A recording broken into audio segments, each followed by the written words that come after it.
What's going on, motherfuckers? Welcome to the Crocs and Hot Pockets podcast. My name is Naaackers, and today is February 10th, 2019, and this is episode 86. This episode is a free-for-all, and tonight I've got MiddleAgedStream and SaltySam on the show. SaltySam, how you doing today, sir?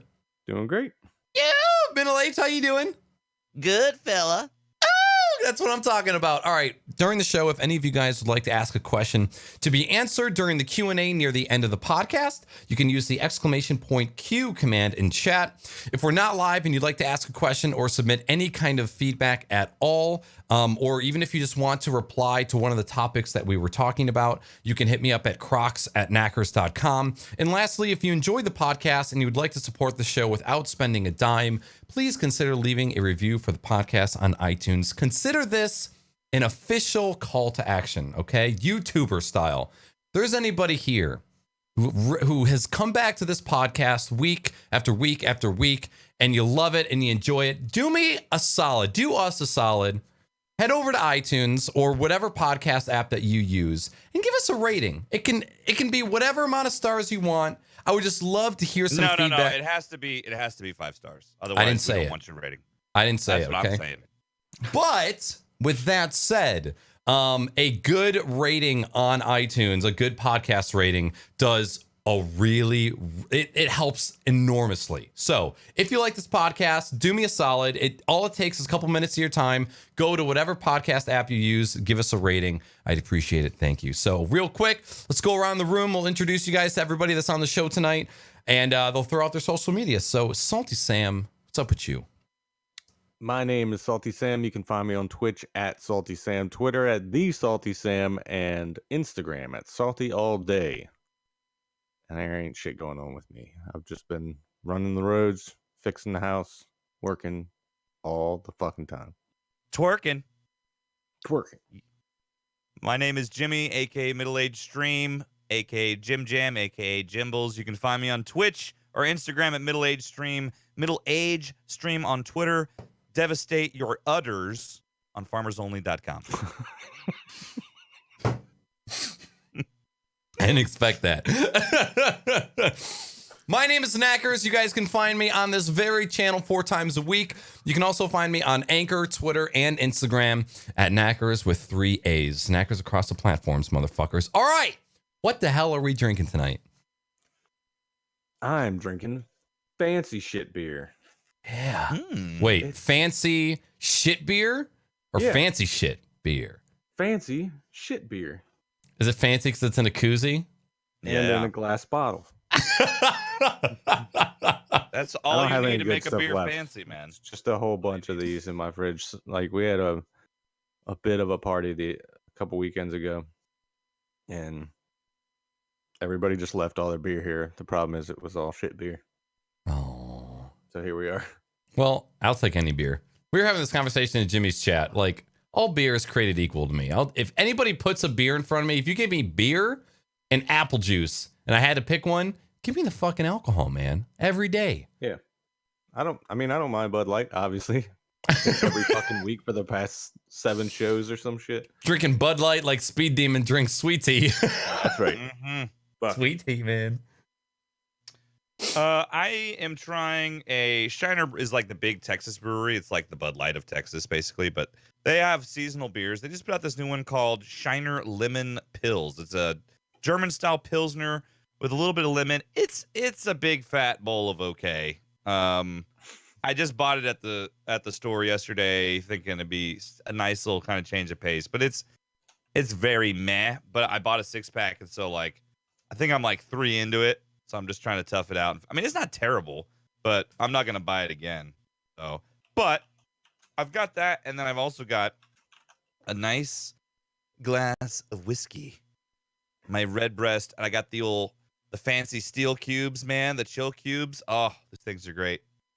They're great. Have you ever seen on Blackgrath's Instagram story? He's got that giant, it's like a rubber ice container that you fill up and it gives you a giant whiskey ball. Mm-hmm. Do you have any of those? I have those. I do. I have a mold for that. The problem is, it just doesn't. I mean, they're cool and they look nice. They're aesthetically pleasing, but they're kind of a pain in the ass to fill up the mold to make it right. And it's just, I mean, I really like the steel cubes because I'll put 1 ice cube and 2 steel cubes in there, and it chills it perfectly and adds just the right amount of water to it. Okay. So like my wife got me the steel cubes for Christmas, and I love them. Like they're great. Of keeping your whiskey at just the right temperature. So, because you don't want it too cold because then it loses its flavor. But yeah. So anyway, my whiskey drinking. My old roommate, Randy, he had whiskey stones. Like they were rocks that he had in the freezer. And I'm like, that's fucked up. I don't like that at all. But apparently it's a thing. No, it is a thing. And I haven't really gone that. I've never thought to use that. I mean, I've seen them, but I've never. I'm experimenting. I'm still like learning more and more about whiskey all the time. And I like to experiment with different styles. I can't drink it neat though. So that's just too hardcore for me. I can't just still go straight up whiskey with like a splash of water. I'm like, I just can't do it. No. Do you ever add any water outside of ice cubes? No. Okay. Yeah, I usually, if I have my steel cubes, I use 1 ice cube. If I have no steel cubes, then I'll put 2 or 3 ice cubes in it. So, yeah. And I just don't drink whiskey because it makes me want to die. And fight people. I can't, like, I've seen Salty get salty. I've seen Salty rant, but I've never seen him be angry or upset with anybody that wasn't being an idiot. Like, I've never seen you irrationally angry or being mean towards anybody just for the sake of being mean. So thinking about that, it's pretty intriguing. Like, would I like to see it? Yeah. But I don't want you to have to go through the process of consuming all of that hard liquor to get to that point.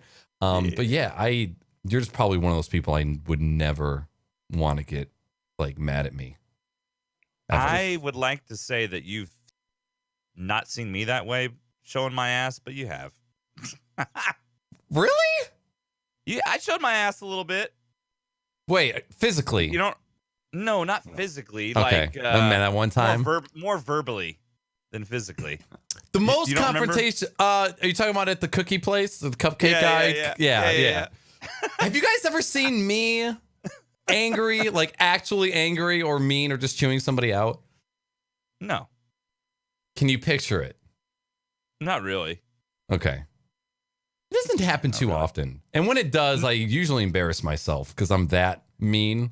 Like I make fun of things that people maybe have been like battling for decades, and that for some reason that's what comes out in me. Damn, motherfucker! I can't remember the last time that it's happened. Your father didn't love you.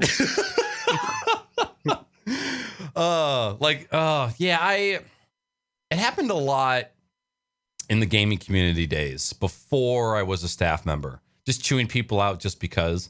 But I'm really trying to get away from treating people that way. And it's probably been a couple years since I've had a good, like, run, like, I almost said Russian rant. I don't know why I was thinking Russian, but yeah, just a good ass smacking, but hopefully those are in my past because being nice is way better. It is. But sometimes stupid people need to eat a dick and somebody's got to be the one to give it to them. And it's got to be one of you guys. What? All right. What the hell's been up? It's been 2 weeks since I've seen you guys. So what's going on? I haven't really been staying home a lot. I feel like I've just been out constantly. I had told you guys my mother had surgery, so she's in recovery for that. So I've been going up the road to DC a couple times this week, and then I found out that maybe having oil heat in your house isn't as great as I thought it would be, because I spent an entire day hauling oil to fill the tank up, and that was $550. I'll never get back again. What is this you're talking about? The oil heat in my house. What the hell is oil heat? It's like a furnace in your house instead of having like electric heat. or gas. It's or oil. gas or yeah. The fuck? Number 2 fuel oil, otherwise known as off-road diesel.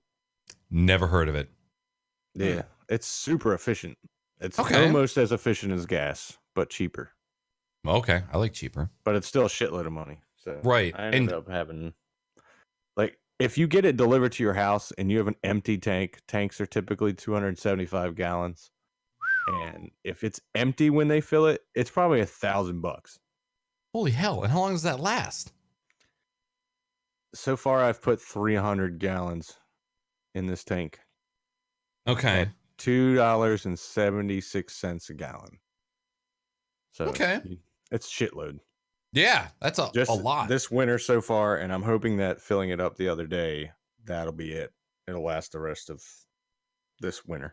Okay. Do you guys have some snow coming your way later this week? No, I think it's all fucking rain. Okay. I can't even walk in my goddamn yard. It's been raining for like 6 months. This is bullshit. Is that when your utility bills are the most expensive? Is in the wintertime? Like Actually, what no. you spend on utilities? No. Like in this new house, my old house was basically a matchbox in comparison to this, and it was really well insulated and had electric heat, brand new, high efficiency unit that I put in while I was there. So it was all electric all winter long, and my bill was about the same as summertime running the air conditioning. Okay. But in this house, the oil is the fucking factor. My electric bill's like $100 a month. It's nothing.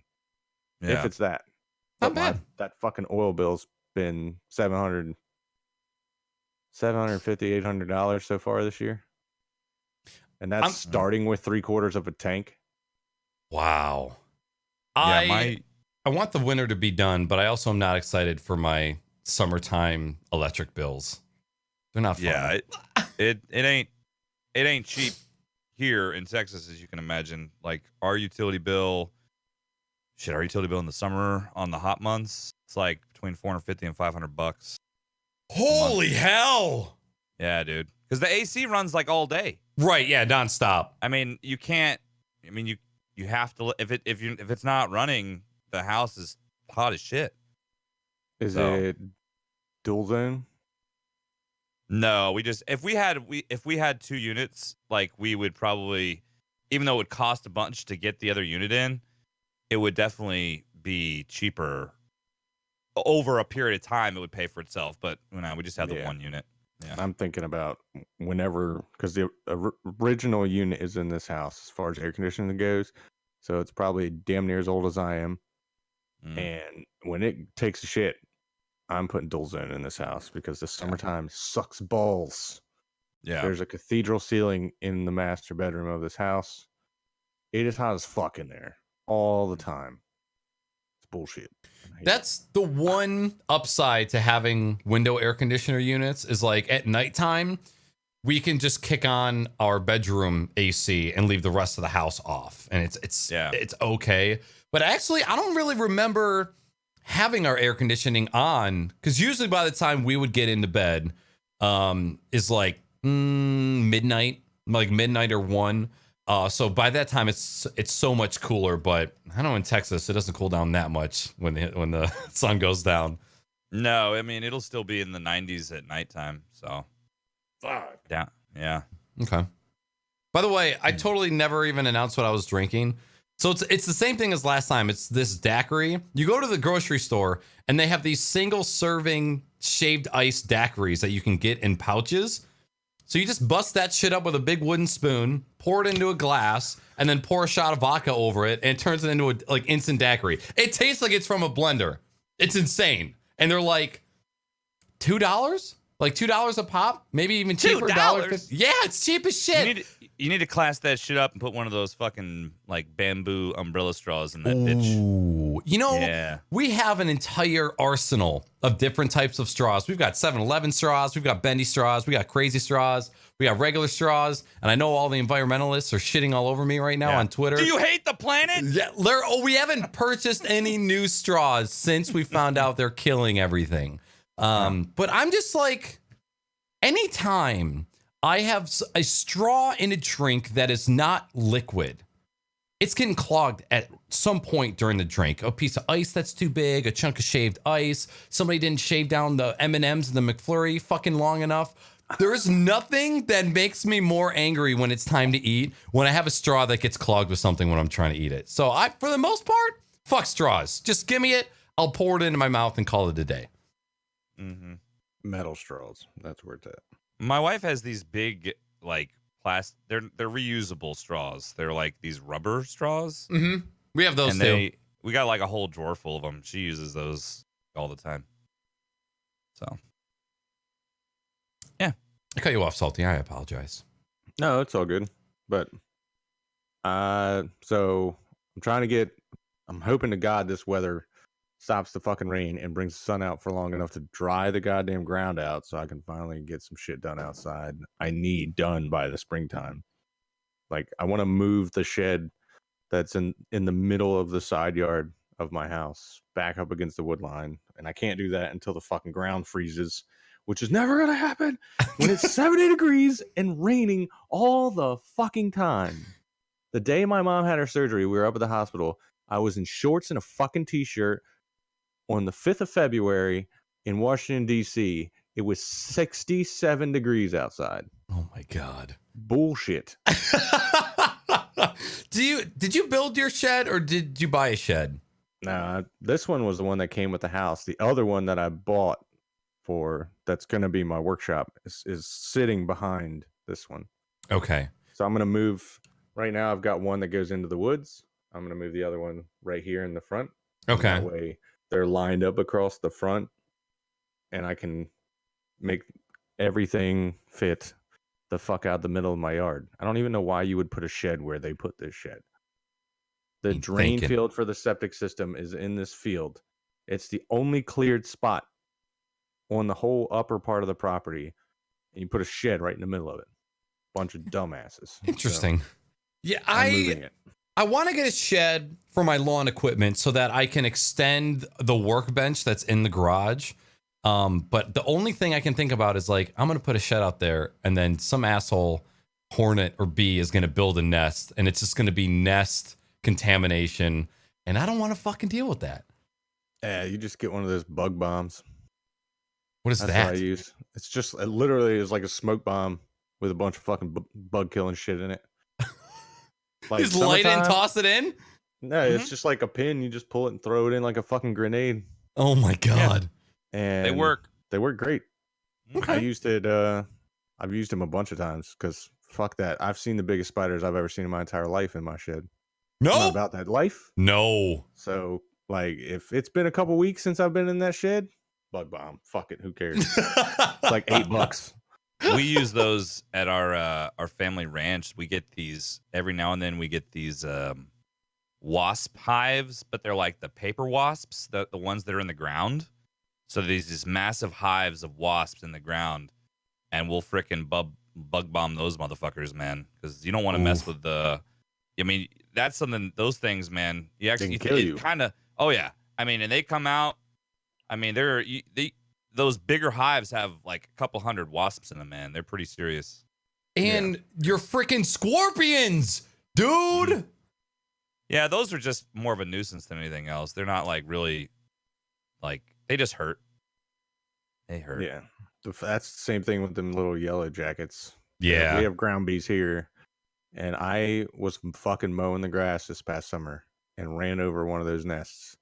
And I'm just not paying attention to shit. I'm just driving, and all of a sudden, I just start getting stung all over the fucking place. I'm like hauling ass. The mower's like running down through the woods. I'm like, this is bullshit. I literally went straight, like I ran around the house until they stopped stinging me. I went right into my shed. I got the entire fucking 5-gallon can of gasoline, poured it all over that fucking part of my yard, down in their shit, and just lit the bitch up on fire. And just watch these motherfuckers burn to death. Why can't you Instagram this kind of shit? Because I can't light fires and perform arson with one hand. Yeah, you need both hands. I was already getting ready to burn my face off. I'm getting you a chest rig for your phone so you can fucking I beam had it. one for my GoPro. I just never fucking use it. But yeah, so as far as gaming goes, the the only gaming I've done in the past 2 weeks was I finally bought a new game, and I bought Atlas. And I actually like it. It's really great, but you need friends to play it. I don't ever want to host a server for it because you literally need like 50 servers in order to make the full map of the game. That is insane to me. Yeah. It's an awesome concept, but it's also kind of insane. Yeah, it's fucking insane. So, and you will find this to be hilarious. And yes, it is reskinned Ark, which is why I like it, because Ark is all I ever fucking play. Although I did uninstall it the other day. To your point, if the developers of Grav came back and released another Grav, I'd probably fucking buy it. Like, there's certain games where I'd probably give it a shot. And it is really fun. It's just it's grindy as fuck. But the difference between that and Ark is the NPCs are a whole nother level, dude.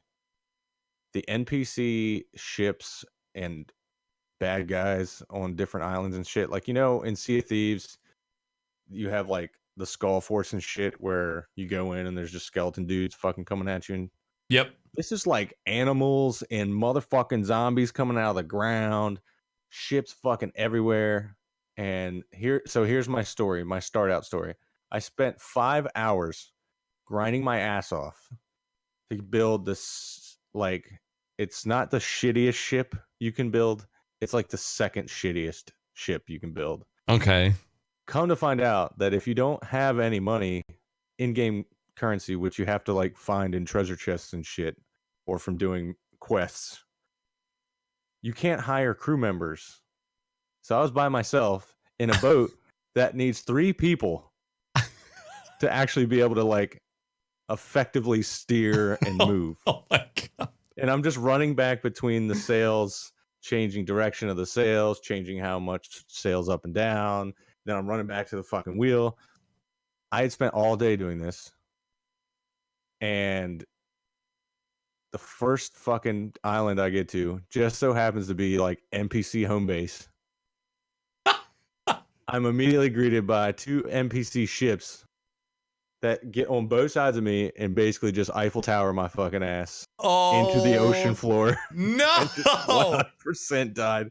All my shit gone. Like 5 hours worth of work gone. Oh my God. I would lose my mind. I've rage quit. And I don't think I've started it up since.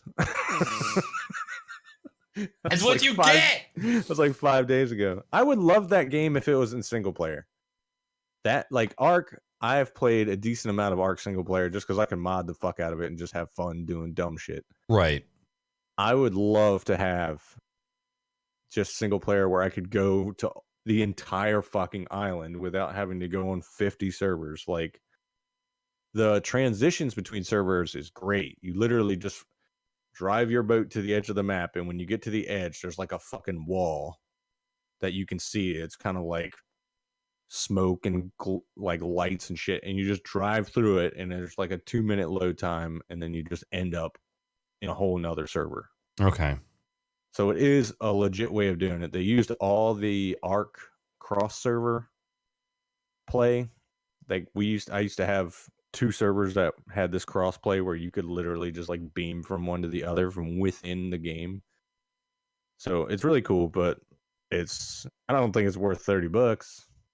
Yeah. I definitely not renting a server because it's like, a 10 slot server is like $15 or something a month, but that's like not even a quarter of the map. Right.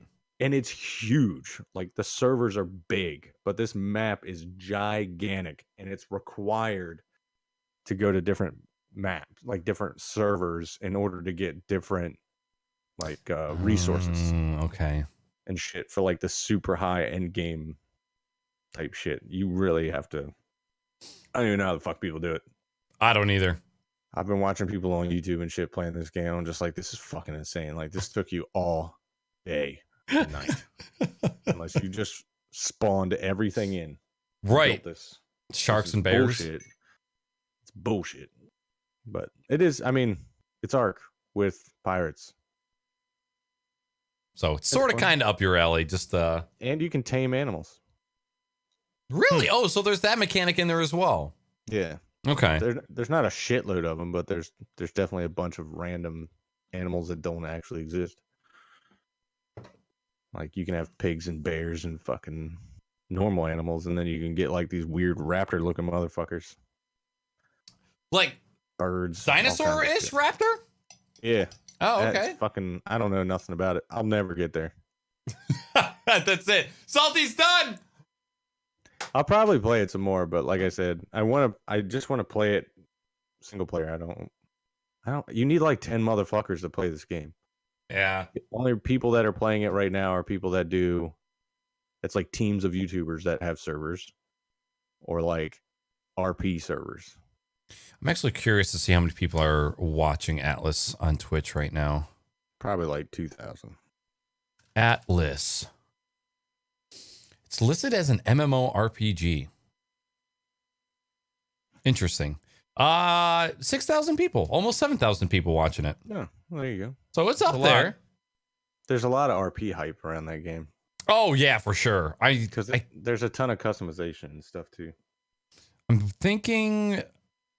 I think Classy Pax was doing some Atlas stuff. I don't know what Yeah. he's currently on right now. I'm curious to see that as well. But Yeah, I mean the RP is pretty funny, but it's like I feel like most of the RPs just forced.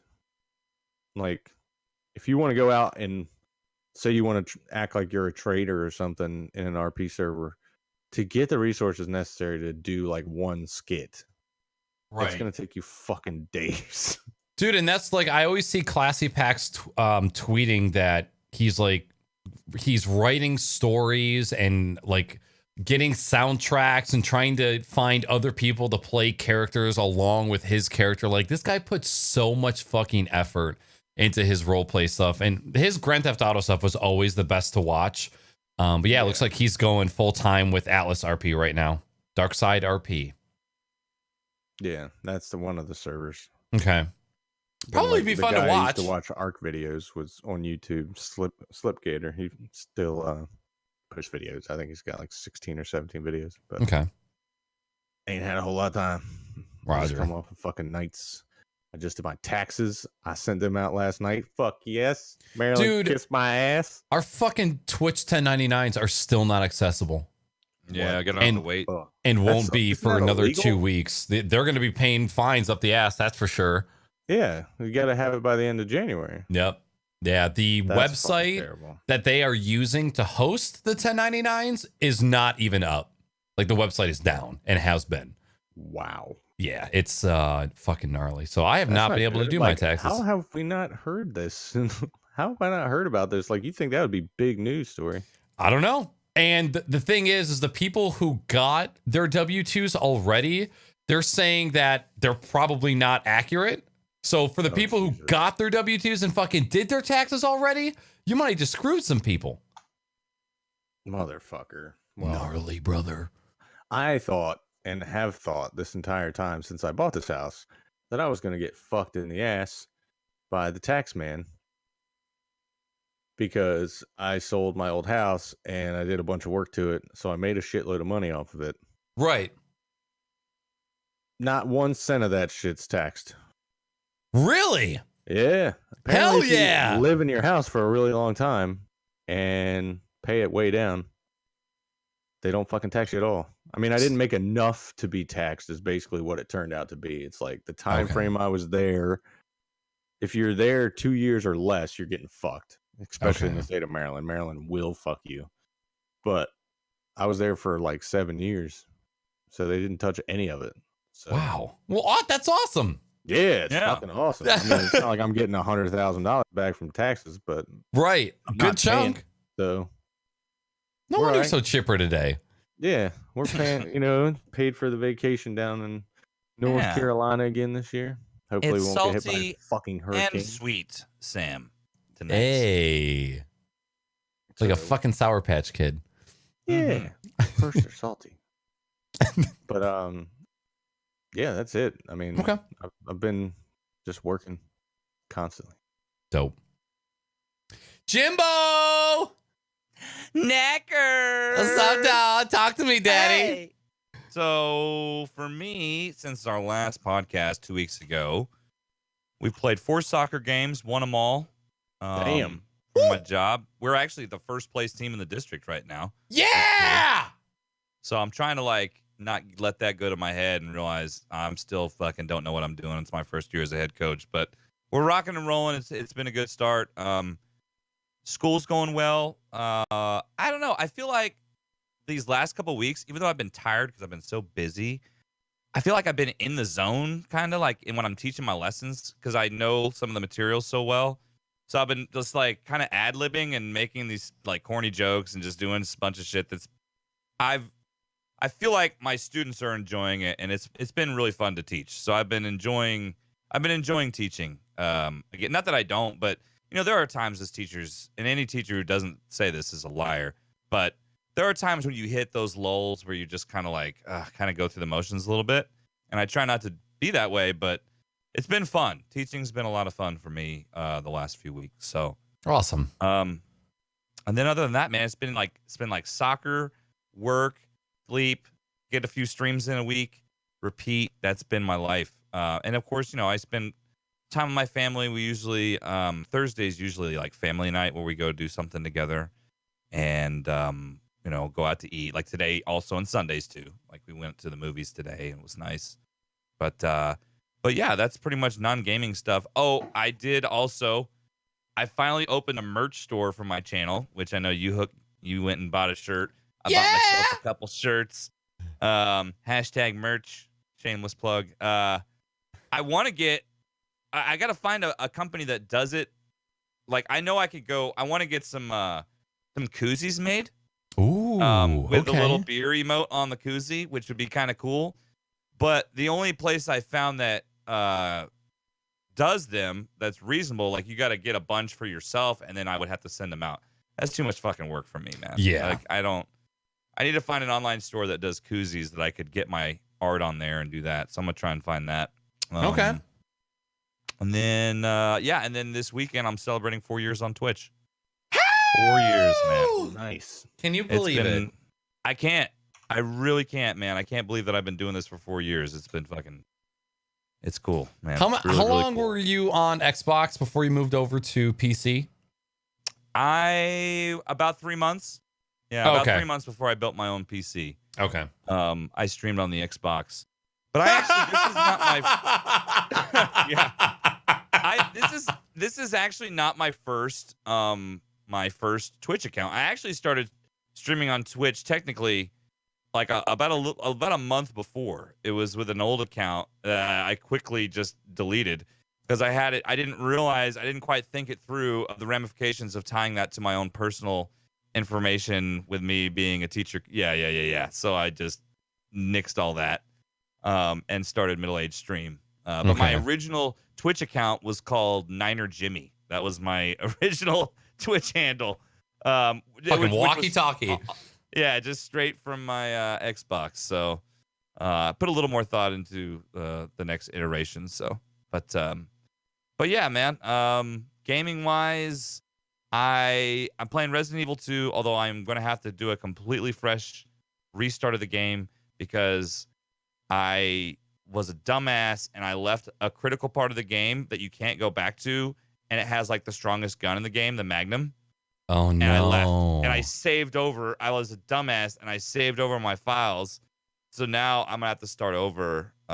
Which for some of my viewers would probably think that's great because that's me playing more Resident Evil 2. But for me, it's just like another fucking panic attack in the making. And then Ace Combat 6, which I'm gonna play some more of this week. I've been having a lot of fun with that game. Final Fight 2 on Super Nintendo I played last night, which is interesting. Like I'd always played the original Final Fight and I hadn't played any of the sequels, and it's fun. It's a fun game. I had fun with it.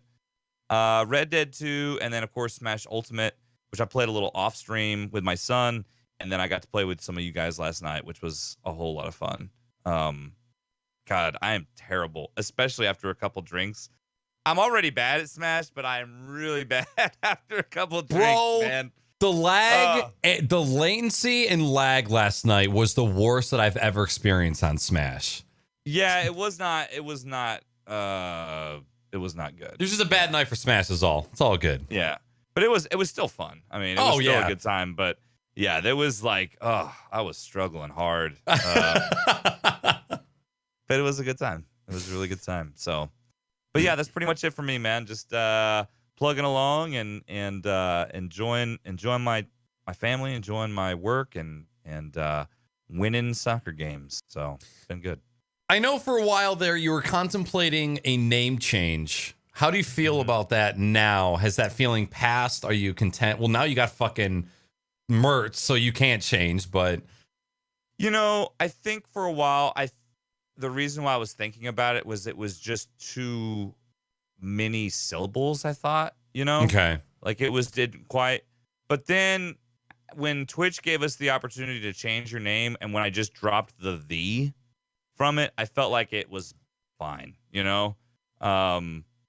and so no, I haven't really given much consideration to it after dropping the in the front of the MiddleAgedStream. Okay. But like, I know this weekend, like, I have all my old art assets and all my old stuff from when I first started out. And I think for the 4-year stream, I'm going to go back to some of the old clips and old shit just to kind of pull up some of the really cringy shit Good. I had early on, man. Please do. It'll be fun. It's great. It's great content and reminders for people who are maybe just starting out on Twitch, or maybe they're still new, to see what we looked like when we first started and how we acted and how terrible it was, and why it's essential for you to suck for a very long time instead of just hitting it off. Well, I mean, and there's some people that are just a natural at it, and but usually those people who are a natural that start off strong have some type of background doing something that's going to aid them in that, or they've been around the platform long enough. Most people, when they get into streaming, I would imagine, although Twitch has been around a lot longer, but at least back when we were starting out, I mean, they got into it shortly after Twitch kind of became a platform, period. They just kind of got into it. So, but now, of course, Twitch is much older and has changed a lot more. But it's going to be, if you had told me back then that I would be streaming regularly for 4 years, I would have told you you're crazy. But here I am. Sometimes I have people who ask me to check out their channel and try to give them like some tips on what they can do better. And I try and stray away from all of the cliche things. Like, for the most part, I will just send them links to videos that they need to go watch from popular content creators who know what they're talking about. And I'll give a little bit of my own little info in there too. But the other half of my explanation is you just need to keep streaming. Like, there are things that nobody can tell you, or that people will tell you, and it will not resonate with you because you don't know what you're looking for. You don't know what's good and what's bad. You really just need to suck for like a year. You just need to stream for a year and not know what the fuck you're doing, and have a lot of people tell you you're doing wrong. It's the best way to start. And that's what I always try and remind people is like, I could give you all the tips in the world, but the reality is, when you hit live, how many of those things are you going to remember and remember to implement? There's so many aspects of it. I mean, just audio alone. I mean, just trying to get your audio right is a huge part of it. Video quality, encoding settings. Then if you really want to get into it, your interaction with chat, your ability to, kind of, because you're basically streaming for an empty room for a while. Right. Your ability to be able to just, talk through what you're doing. I mean, there's so many different things, man. I mean, it's for everyone starting out, it is a bit daunting, but those first few months of doing it, I mean, that's why it's critical. That's why I think it was good that I started on Xbox, because you're kind of like a bigger fish in a small pond on consoles, because they show the streams of like just the consoles, at least back then, Yep. So you could it was easier to grow an audience because it was also other people just streaming off their console. So by the time I started with a computer, I already had a solid couple of people who were already watching me. nowadays, oh my God, I can't even imagine trying to start now. It's just fucking crazy. There's so many people streaming. If you lost, I've thought about a couple of these hypotheticals in the back of my head. I've thought about doing a stream where I didn't have chat open, just to see if I could still put on a good show without relying on chat and see what would happen. Now, it's not exactly fair to chat because people are there for interaction, but I've always been curious what it would be like to stream and not have chat open and have only myself, and go back to that and see what I could do. If you lost your channel, let's say your channel got hacked, somebody played some porn on your channel for like 4 hours straight, you got permabanned, would you create a new channel and keep streaming? I don't know, man. I guess I'd have to really think about it. It would be hard to start over. I mean, I guess with social media though, you could easily explain what had happened, and Right. your regular followers were going to come follow you wherever you're at. Right. So, I mean, I probably would, but it would be a little bit frustrating to have to start over. Right. Yeah. One thing, okay, so what I want everybody watching here now and possibly watching in the future is to always remember that the advice that we give is predicated off of a lot of experience, but is also anecdotal. And so everything that you hear, always try to take it in and evaluate it from your own perspective and yourself. Don't always take what we say as like 100% this is the right thing to do. Like, always try and think about it and how it will work in your stream. But one thing that I've been noticing a lot lately, and it's something that I used to do and that I try not do anymore, is, I think we talked about this on a previous episode. I've seen a lot of streamers who read every chat message word for word. And not only do they read it word for word, they read it in like a very low, monotone, almost mumbling voice. So they'll be like, oh, work, sire, sleep, repeat, merge for you on Twitch. Oh yeah, that's awesome, man. Sweet, thanks for coming in. Hey, what's up there, Salty? I'm on this channel, Naaackers on Anchor and Twitter and Instagram. Oh, dude, that's great. It's good to see you. Anthem 3 demo afternoon. Like, I can't tell you how bad it sounds. And I know that when you're just getting started out, people are like, read chat, talk to everybody, talk out loud. I can't tell you how bad it sounds after a while. And so this is something that I used to do. I used to read everything.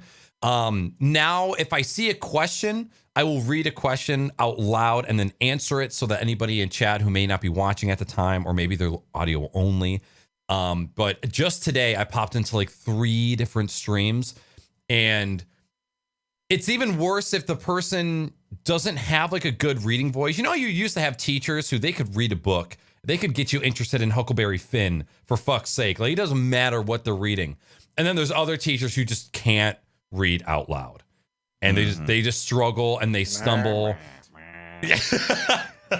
And then there's some streamers that they're trying to read chat and they're stumbling every other word, and it's a really low, monotone, mumbling voice. So if you are a new streamer, or maybe you're a veteran, because I didn't start making this change until I was like, I don't know, 3-4 years in, try and get away from reading everything out loud. You don't have to read everything. You don't even have to respond to everything.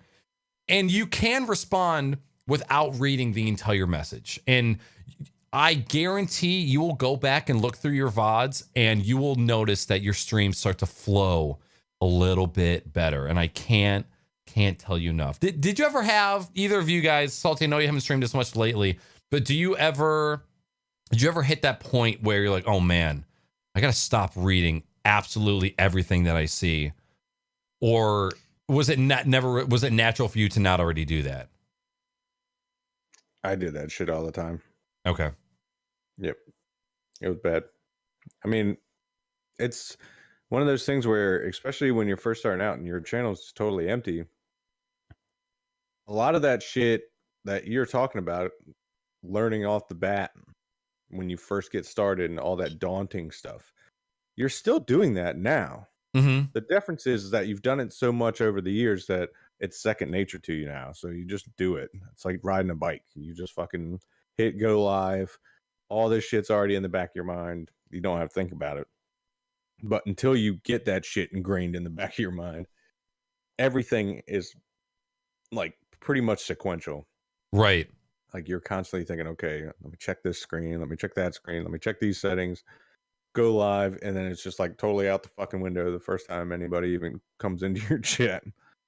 So real quick, Jimmy, before you respond, chat, I want to get a quick poll. Put a 0 in chat if you don't notice, like you don't notice and it doesn't bother you when a streamer reads everything from chat aloud, and then put a 1 in chat if you do notice and it does bother you. Yeah, I guess you could notice and it couldn't bother you, but you know what to do. Okay, go ahead, Jimmy. I was going to say, yeah, there was a point. It was probably for me about 2 years ago where I realized that I didn't have to. It was messing up flow to read. And that's the thing. You want to interact and you want everyone to feel welcome. But at the same time, there are times when you're in the middle of something and then chat pops up and it just totally breaks the flow of whatever's going on in the game or another. Because Twitch chat, it's not like everyone is talking about the same thing at once. So it can be extremely erratic and very just, I don't know. It's just not. It sounds like a broken stream of consciousness if you just read everything that comes through chat, basically. Right. You know. And usually for me, I will respond to most of the things I see in chat.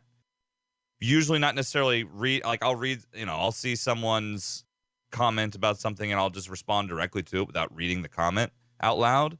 But even me, I don't necessarily respond to everything because some stuff that's like, all right, I don't need to read that, or that's ridiculous. They're just making a joke. I just kind of chuckle inside about something that they know, my viewers know too. Like I'm not going to necessarily respond to everything, Right. Yeah, I mean, it just takes time to learn that skill. It just takes time. Yeah. And again, to the point of take everything we say with a grain of salt and apply it to yourself. Hellhound brought up a great point where if you have a smaller stream and maybe there's one person that's talking every 5-10 minutes or just a couple people, that's totally cool. But if you have an active chat and you're constantly just reading things, reading, and then responding. And the other side of that too is if you're reading every single thing out loud, that's less time that you have to respond to all of the messages in chat too. So you could be responding to every single thing that's being said, but your responses might be, oh yeah, thank you. Just quick things. And it's way better to kind of take other conversations, maybe push them out of the way and tackle certain things and give longer, meaningful responses. And like I said, it's about the flow of the stream. And you might see a difference. You might not. Yeah. Well, and it also depends on your own mood. Like there are days where you're very talkative and you're very even more interactive than maybe even usual. And there are other days where you just, I mean, it's not that you're having a bad day, but you're just not. I like to call it the word limit. Like there are days for me where I feel like once I hit like a certain amount of words, like I'm just not going to talk as much after that point. And there are other days where I haven't hit that point, but there are times where I hit stream, and it's not that I don't want to stream or I'm in a bad mood, but I know going into some streams, I'm like, I'm just not going to be as talkative tonight. And I usually, a lot of times too, I try and play a game that is more cinematic, that has stuff in it that I don't have to talk as much because there's Love those games.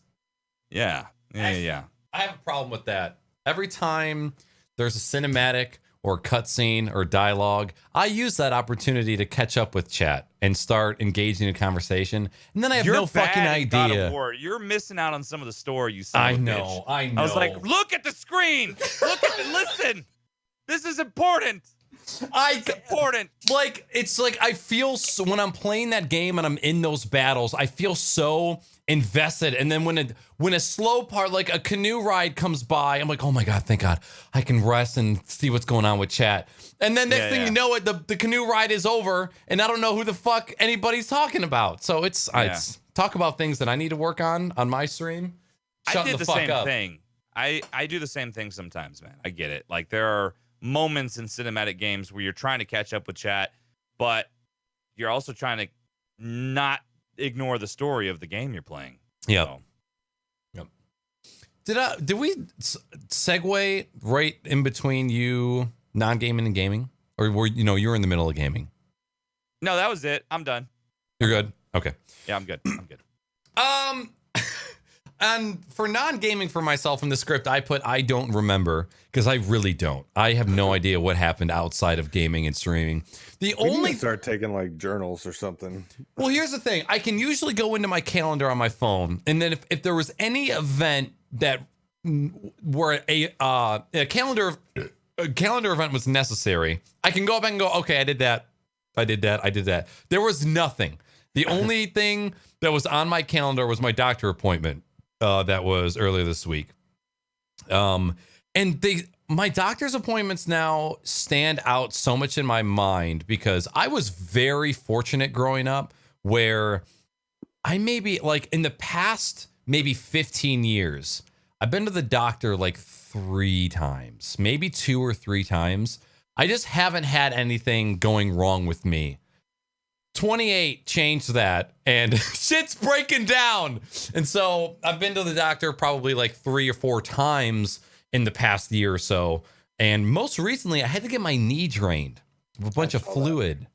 And the whole thing was fine, but I had this really odd experience where he gave me something to numb my kneecap so that he could drain the fluid. And he gave me the shot, and then within a minute, maybe a minute and a half, I started getting fuzzy. I started getting nauseous, and then my body temperature just skyrocketed. And he's there, like, draining my knee, and I'm like, Doc, by the way, my favorite thing is when the doc comes into the room, I go, what's up, Doc? I don't know why I love saying that, but it's great. And I'm like, is it normal that I'm really hot and I feel like I'm going to throw up? He goes, no, sometimes, I guess, maybe. And I had to lay back, and he put like a soaking cold, wet paper towel over my head. I was talking about this on my stream a couple weeks ago. I had never gone from feeling okay to fucked up so fast. It was just like this rush of you are not okay and you don't feel okay. Water on the knee? Yeah. Apparently it's called milkmaid's knee, where it was super common in old maids who used to milk cows all day, and there needs to be super fucked up. So yeah, there's still a lot of fluid in there, but I'm on steroids and medication now. But oh god, knee pads, hopefully. Well, the thing is like I'm not on my knees all the time, but for that one particular job at work, I had to crawl around to run a bunch of wire. But yeah, I might just have shitty knees from here on out, so we'll see. I'm like the biggest square when it comes to PPE ever. I don't give a fuck about looking cool. I've got earmuffs on, equipment. I was about to say I have no idea what that is. On when I will tell you that if you get a good set of gel knee pads, yeah, you will never not use them again. There's no way in fuck I would have done all that work in the crawl space at my old house if I didn't have those fucking knee pads on. Really? I wouldn't be able to walk anymore. Just on gravel for hours on end. Gel knee pads, buy them. They're great. God damn. They look stupid. I don't give a fuck. I feel comfortable, and I don't feel shitty at the end of a long day of work. Right, and then you don't have fluid in your knees, and it feels like it's going to explode. Yeah, then I don't have golf ball knees. Yeah. Well, I'm just glad that once I get banned from farmersonly.com for having, I have I'm going to eventually have to create a new account, and I think it's going to be Milkmaid's Knee is going to be my new account name. Milkmaid. When they find out I'm not a farmer, I'm going to get banned. So I have to constantly create new accounts. He said the crazy thing was there was a one paper towel that was laying on my head for a while, and then he pulled it off and he goes, oh man, this paper towel is already warm. Like I was radiating so much heat that the soaking cold paper towel he put over my forehead just turned warm. And then he had to change it out 3 times. And that's just such a weird feeling. He goes, don't worry. It's half of the medication and half of the fact that you're aware that I'm draining fluid from your kneecap. And that, yeah, just thinking about that. I didn't look at anything. I was just staring at the wall while he was doing this thing. I didn't want to look. Nope. No, thank you, dude. All right. So, yeah, that was the only non-gaming thing that I can remember over the past 2 weeks. As far as gaming goes, I can't remember if this took place before the last podcast or this one. I played the Anthem demo, and we did talk about Anthem. Okay, we did. Yeah. I played Astroneer with Matt Weenie on Friday this past week, and it was as fun as ever. Fucking game is so good, and it's getting so much love on Twitch right now. It makes me happy. Like, my heart. Is it still fucking up your GPU, though? Is it still maxed out? Yep. Ooh. So turning on VSync cut away about 20 to 25 resource % usage on my graphics card. But I used to be able to run that game on Ultra. No problem. 60 frames per second, solid. I don't know if it's because they unlocked high refresh rate, and if you don't cap it, it just has a hard time. But enabling VSync definitely helped me out. But the game is gorgeous. It runs super well, other than, the performance issues. But game's great. Game's fucking awesome. I love it so much. It makes me so happy because, like, that was one of the games that I kind of put faith in early on in an early access title, and they just stuck with it. They kept adding content, and it really did pan out. And just one of those great success stories that, faith restored in humanity kind of thing. Do they have cross-platform? I don't think so. Hold on. I don't think so. You can look, though. I'm looking. Go ahead. Sorry. I picked up Blade and Sorcery for the HTC Vive. It's basically a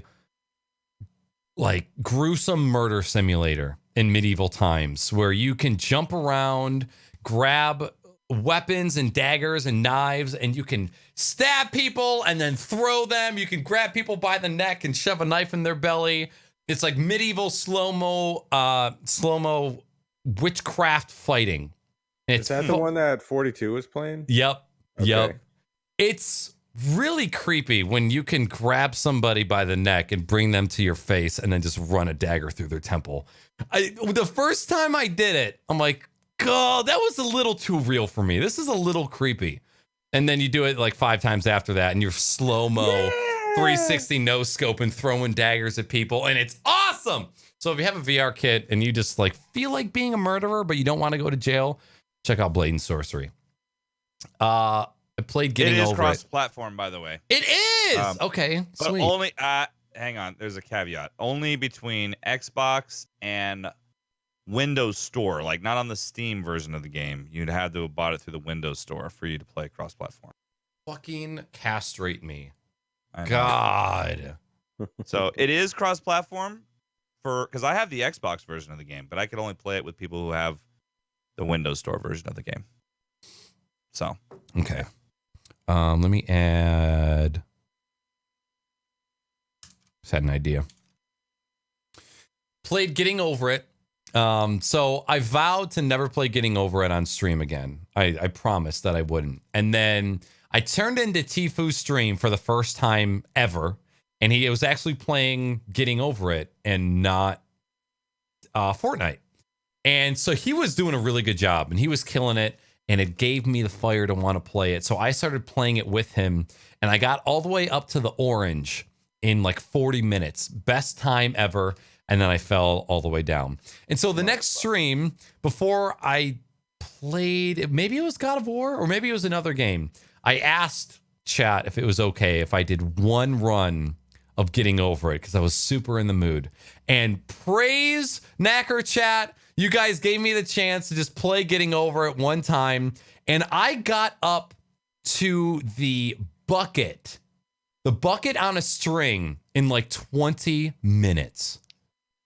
And I was so blown away. I was so stoked. I promised that I would quit after I fell one time, and then I fell. But the next, maybe a couple days after that, I played it again off stream. I got to the bucket in 8 minutes.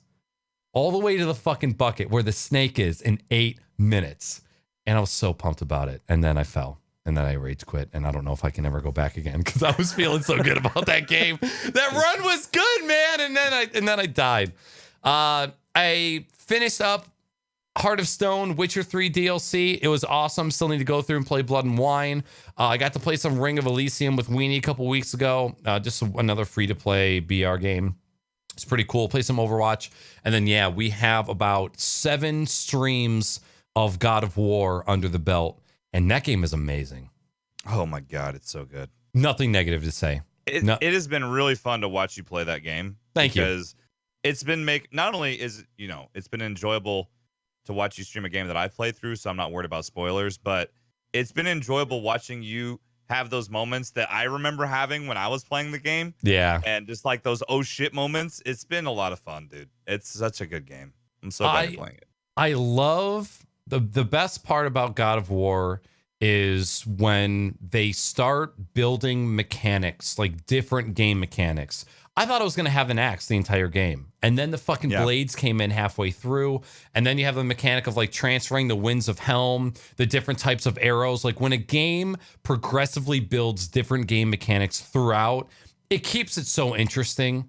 And it's just a blast to play. So the combat is fluid. It's fun. And what I like about it too is you can pretty much play it how you want to play it. Like there's not, if you want to really use a certain type of style, you can. You can even modify your armor for your type, how you play the game. Right.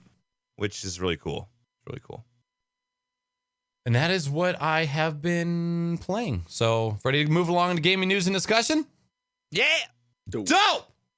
During the week, if you guys would like to submit any gaming or streaming related news to the show for us to possibly discuss on the show, you can post any news articles to the hashtag news channel in the Naaackers Discord. I would love to give a shout out to Matt Weenie, Remax, Howie, Digital Flex, Paul Carey, Sonder, Vans, and G for Greg for all submitting news articles. And of course, a thank you to PC Gamer, Rock, Paper, Shotgun, and Polygon for producing the articles that we are going through. So just a couple, just so you knows, before we get into the meat and potatoes of the gaming news and discussion. Astroneer is out of early access. Spotify acquires Anchor, the mobile podcasting app. Sub 2R cameras are officially open for pre-sale. Hashtag ad. Hashtag I want to buy one so bad. You got to do it, baby. I know I will, but God, they're expensive, but they're so good. Yes, they are. And caveat to that as well. OBS Xbox Live now on Nintendo Switch. Jimmy, you're going to have to explain this one after I'm done.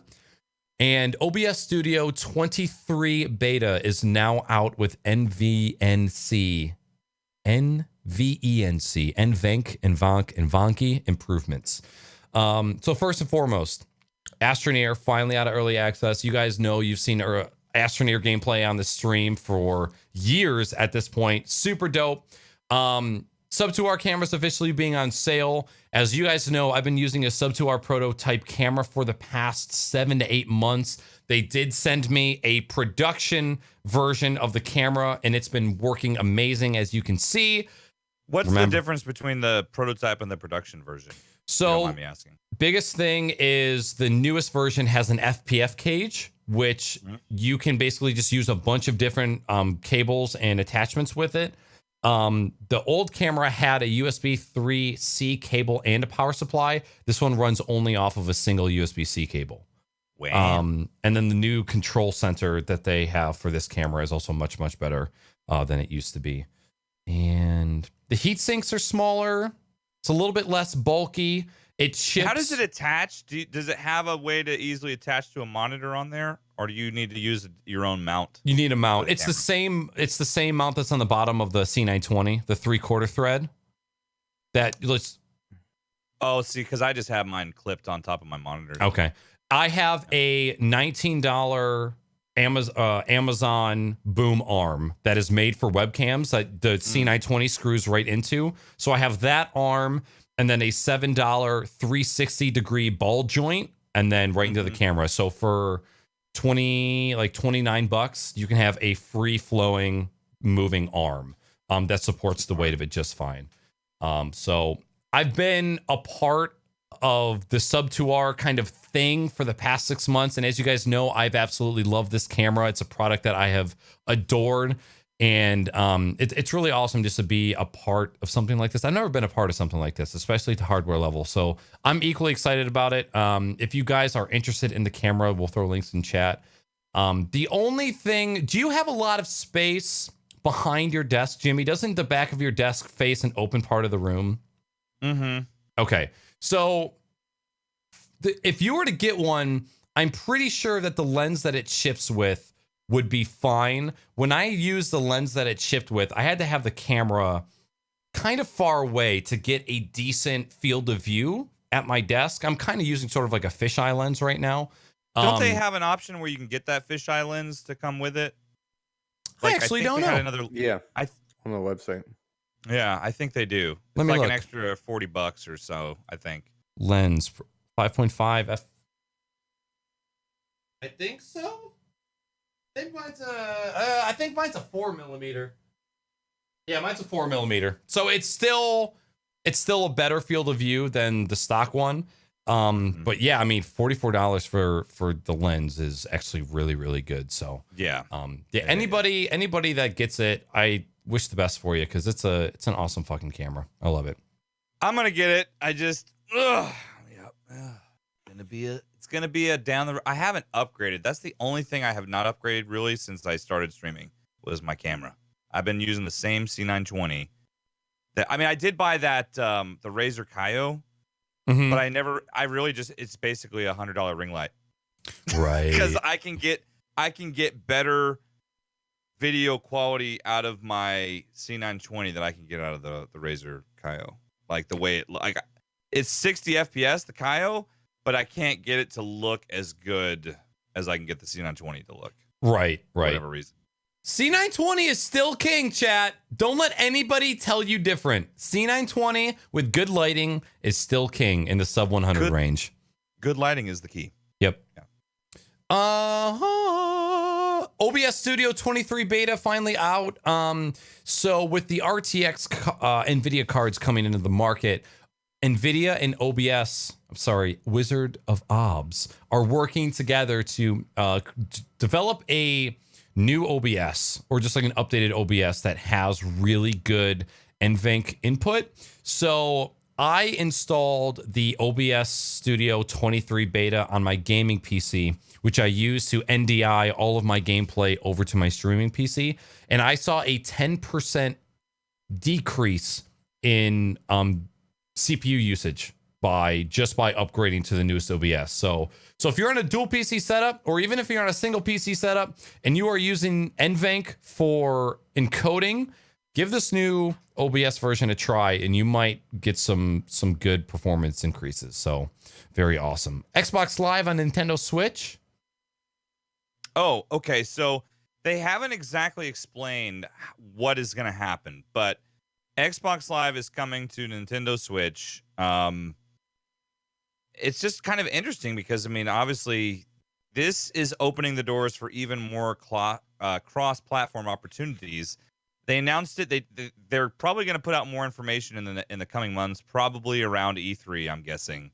But it was kind of a big deal. Xbox Live on your Nintendo Switch. So I just think Xbox is opening the door to more games on more platforms, which I think that's fucking cool, man. I really do. Everyone can shit on Xbox all they want because, let's if I'm being real, and I love Xbox, but they don't have the same type of exclusives that Sony does or Nintendo does. But what they are embracing and are doing a really good job of is they have the best of all of the consoles. They have the best platform for online gaming. Xbox Live is far and above PlayStation Network and definitely above Nintendo Switch's infant, online network. Right. And I know PC users are like, oh, we got to pay a yearly subscription, But the truth is, you can easily get it. There's plenty of times every year where shit goes on sale where you can find it for $40 or less for a year subscription. And they give you a ton of pretty good games. I've had a lot of really good games that they give me. I am not paid by Microsoft to say any of this. And I've been in their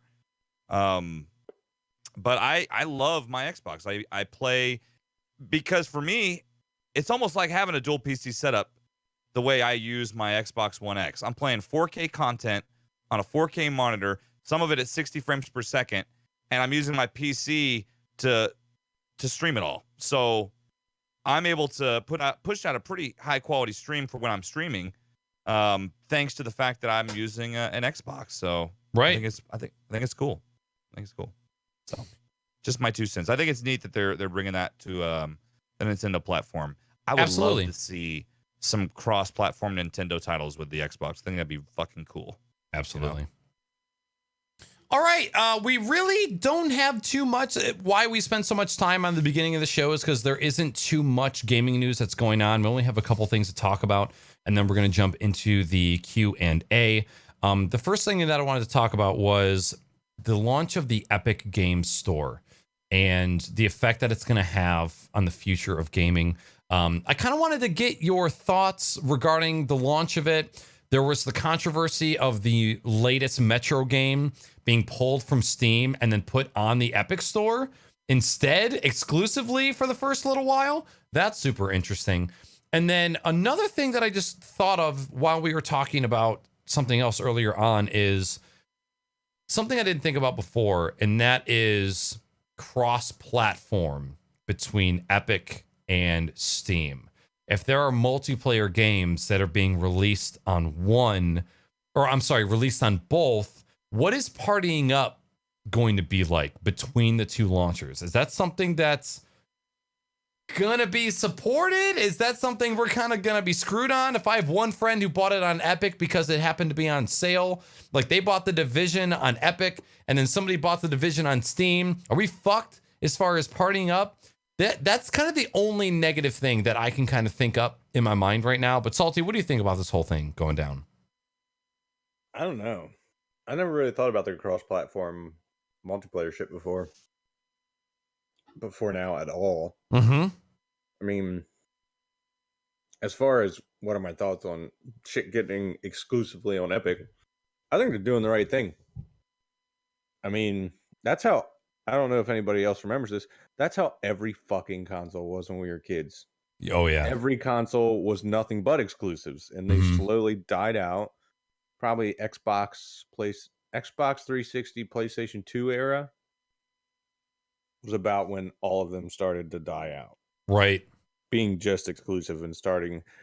The only games you could get on multiple platforms back then were fucking sports games, and even some of those were only on the Xbox, only on PlayStation. Oh, yeah. Like Gran Turismo and NFL Blitz. You could only get that shit. Fucking NFL Blitz, man. I love that game. But like, it wouldn't surprise me if they restricted access, and it doesn't surprise me that they went after all these exclusive rights, because that's where the money's at. Oh, absolutely. And especially, yeah, with the developer cut, like them giving an insane amount of money towards developers. Just taking less. Right. Like, and just taking significantly less than Steam. It's like any dev who's launching any kind of game that's got any hype behind it. Why wouldn't you? Absolutely. Like, you're going to get paid. If you come over here, your base will be bigger. But if your franchise already established, like Metro, launch over here and you'll make 10% more. Right. For the same thing. For the same shit. We just uploaded to a different server. I don't understand the hate behind that thing. All you got to do is think about Shark Tank and the person sitting there with 4 billionaires in front of them, and they all have different offers. What is that person going to do? They're going to choose the best offer. Most of the time, the one that's going to involve the most money for them in the end. Right. And the shit with Metro, I think people just got pissed because they pulled it off. Right. To me, says Epic came out and said, we'll cut another 2% off if you just give it to us. Right. For 6 months, because it's not like it's permanent either. It's right. Like the first 3 months or whatever, it's going to be on Epic exclusively, and then everybody who's bitching will buy it on Steam. I need somebody to explain to me, outside of just having one more app on your computer, having to download games in a different place, what is and possibly this cross-platform multiplayer, What is the actual reason why people are so mad that they have to have more than one launcher? Other than it being like what a legitimate reason other than I just don't like having more than one launcher. I mean, that's pretty much it. That is all it is, right? But if the end game is going to benefit the developer, like, why shouldn't we be backing this sort of move? Because we want more good games, right? We don't want more shitty early access survival sandbox games that are pushed out before they're done. We want done, passionate, well-developed video games, and we want our developers to get paid. Yeah. I mean, at the end of the day, for me, I'll make a very slight comparison. Would you rather have Epic come out and basically take a bunch of different games from a bunch of different developers and spit them back out like Steam does? Or do you want every fucking developer to make Origin or Uplay, or like, instead of every developer having a separate fucking launcher, at least this is going towards Steam in the sense that it's a community, it's a meeting place. It's not just for one dev. Right. You want to play an EA game, you have to fucking download Origin. And Origin is shit. Complete shit. I will give it that. But when you can hit a single button on your keyboard and then type in Battlefield and then launch the game, at that point it really doesn't matter what launcher it's coming from, because it's just going to auto launch the launcher and you get in. But I will take that hit if it means that developers are getting paid more and they're not getting screwed. What are your thoughts, Jimbo? I kind of heard the end of your conversation. It really comes down to convenience. I see what Van's also put in chat, talking about platform familiarity has to do with it, and I think that's a lot of it. You're used to using Steam. You know where everything is on Steam, and just like Xbox Live, you're used to, if you're using that. It's just platform familiarity is a big part of it. I do not like Origin's launcher. I don't think it's the UI is not great and kind of shitty. But at the same time, is it that big of a fucking deal if it's a game you want to play? No. I mean, and hard drive isn't really an issue anymore these days because everyone's got fucking 2 terabytes or more, or even solid state drives now are fucking massive for cheap. I mean, it's not a big deal. So it like it or not, this is the way of the future. They're going to have a lot more exclusives and timed exclusives because they want to try and corner the market and make more money for themselves. And I mean, I think I don't think there's any way around it, man. I think it's just going to continue to be like this. And now that fucking, what is it? Epic is getting into the game. Yeah. I think, that ain't going to change. It ain't going to change. It's only going to be more like I will probably end up, I actually have it just because the only reason I had the Epic launcher on my computer is that way I could do some stuff on my son's Fortnite account because he cross platforms, because he has it on the Switch and he has it on his Xbox, and I can control and monitor his stuff through that account. But it ain't changing.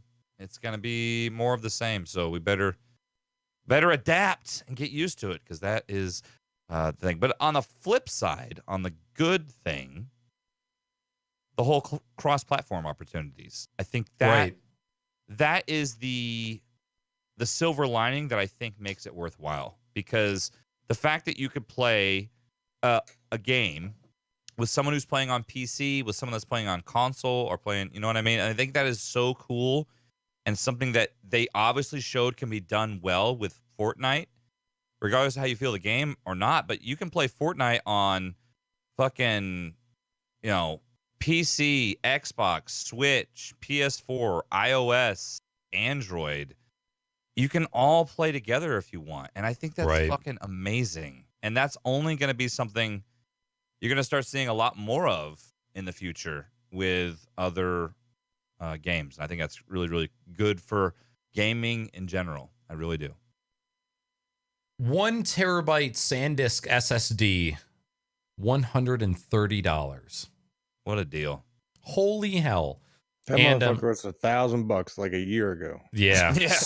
And I mean, the fact that you could raid 2 1 terabyte SSDs for $260 and just have one massive fucking game library, because I think 2 terabyte SSDs are still super expensive.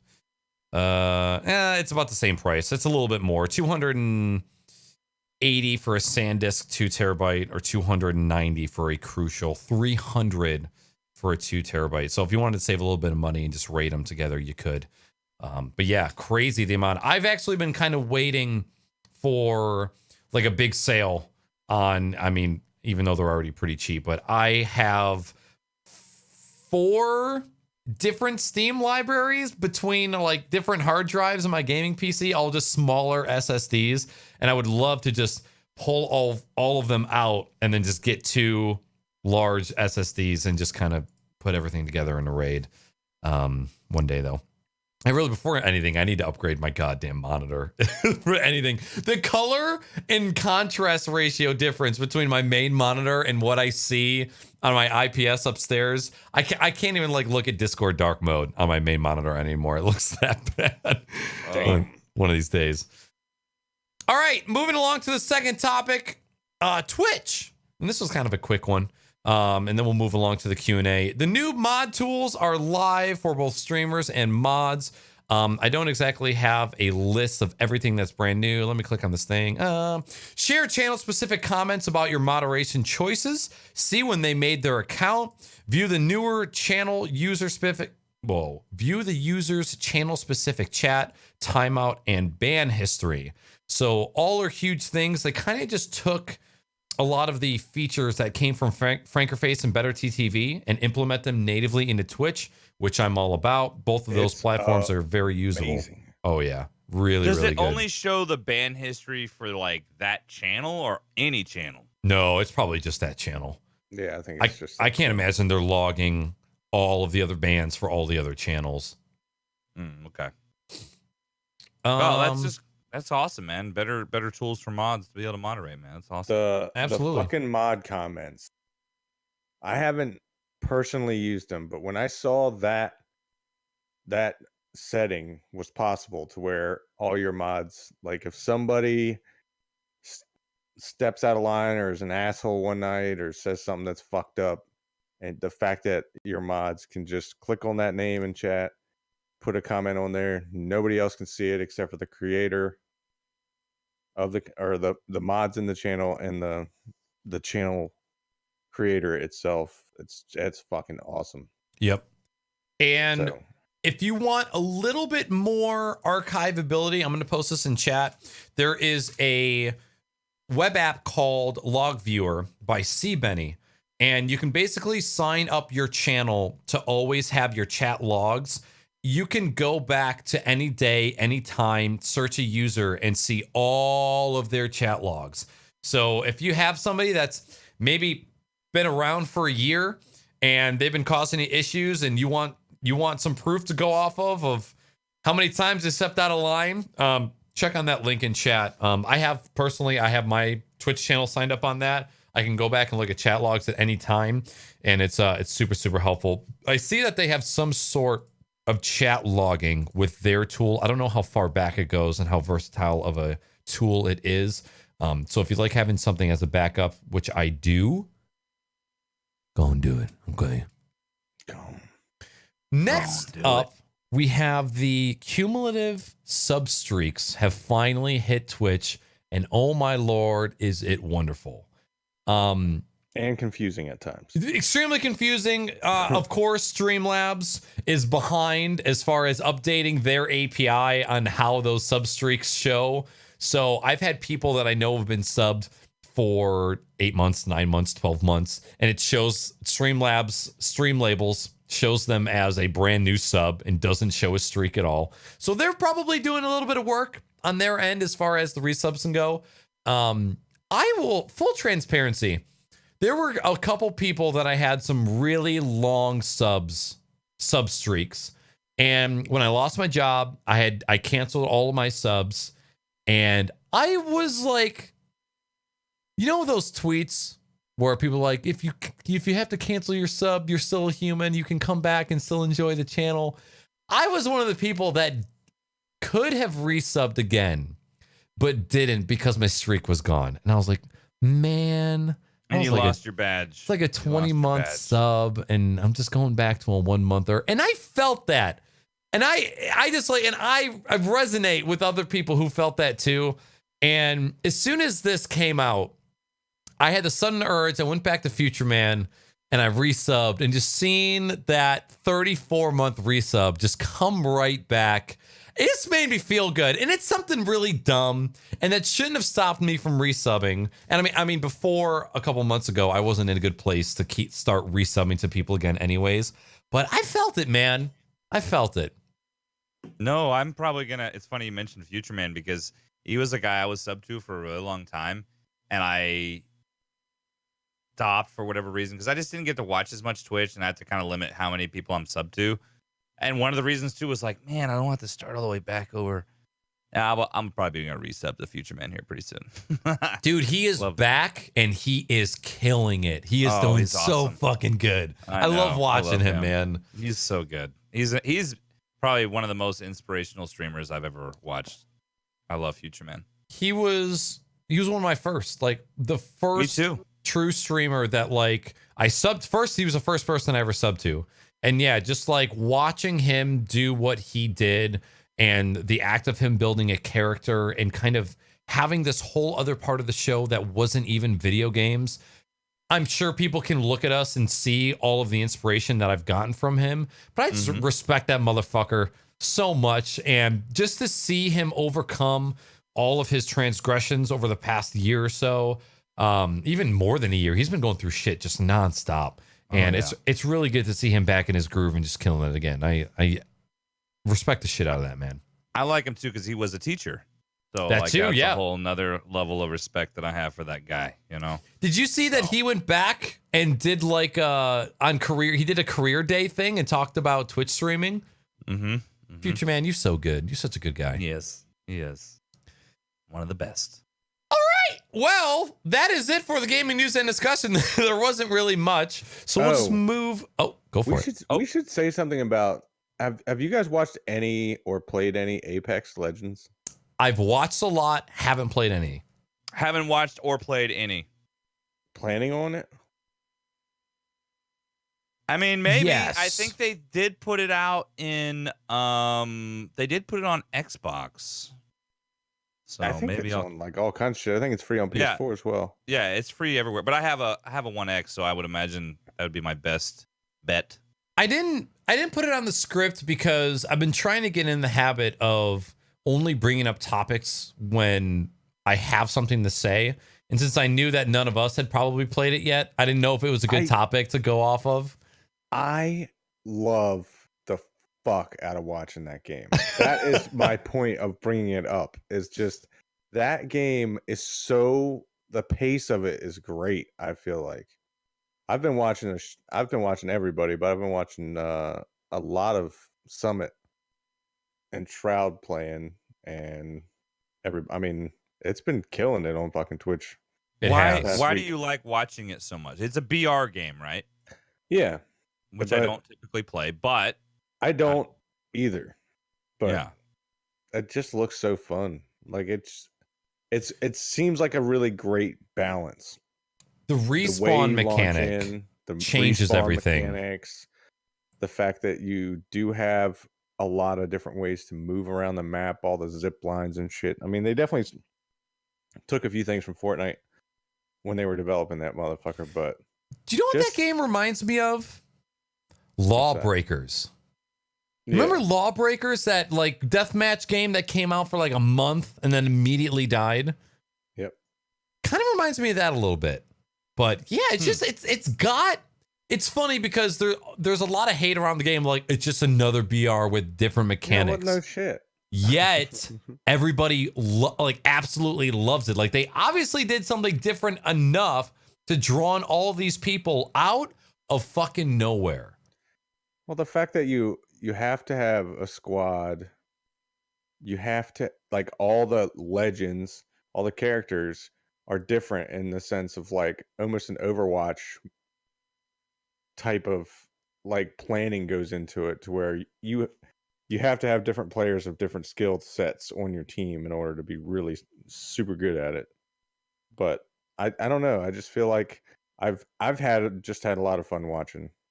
Who's the developer for that game? Respawn. Yeah. Same people who did Titanfall. Oh, Titanfall. Yeah. Yep. Okay. Weenie read off a fucking hilarious tweet to me the other day. The tweet was, "What's the difference between Apex and Fortnite?" And then he said, in Apex, when you shoot somebody, they don't turn into an 8-story building. Yeah.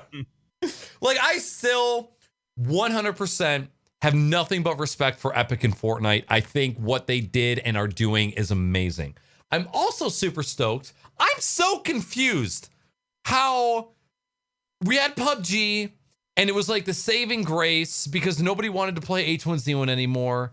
And then Fortnite came out and was a huge contender. And then PUBG just like couldn't really get its bearings. And then Call of Duty announced that it was doing a BR and everybody was super pumped. And oh my God, a AAA BR is coming out. And then it was great for like 2 months. And then for some reason, nobody was playing it anymore. And then this company that has never had a toe in the pond of BR games just drops a free-to-play BR game. And it's the fucking shit all of a sudden. Now, granted, we're new. It's still That's the same thing like, with Epic, by the way. That's the same thing they did.